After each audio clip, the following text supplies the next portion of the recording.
नमस्कार मित्रांनो, मी सर्पमित्र आकाश झोंबाडे आणि हे आपले मित्र मानस कंटाळे. तर मित्रांनो, आपण लिटरली एक व्हिडिओ पोस्ट केला होता. त्याच्यावर भरपूर लोकांनी कमेंट केले की रसल स्वायपर सापाला तुम्ही मारून टाका, कशाला पकडताय, त्याची संख्या खूप वाढलेली आहे आणि जर तुम्ही सोडला तर एखाद्या शेतकऱ्यांना चावल. तर मित्रांनो, त्यांना एकच बोलायचं आहे, निसर्गातले कुठलेही प्राणी ही एक फूड सायकल आहे, जेणेकरून इन्व्हायरमेंटल बॅलन्स राहतं. जर मित्रांनो तुम्ही दिवसेंदिवस साप जर मारत गेले तर त्यानं काय होणार आहे, उंदरांची आणि बेडकांची खूप संख्या वाढेल. मॅक्झिमम एक उंदीर 8 ते 10 दिवसाला 4 ते 5 पिल्ल पैदा करतो.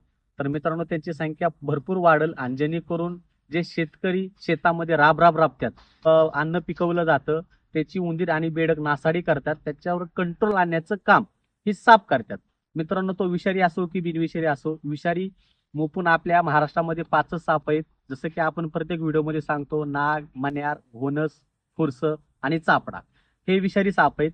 आणि इन केस अशा सापांची जर बाईट झाली तर त्या पेशंटला जीव वाचवण्याचं काम मी हे सापाचं रोग प्रतिविष केलं जातं. त्याला स्नेक अँटिडोट म्हटलं जातं.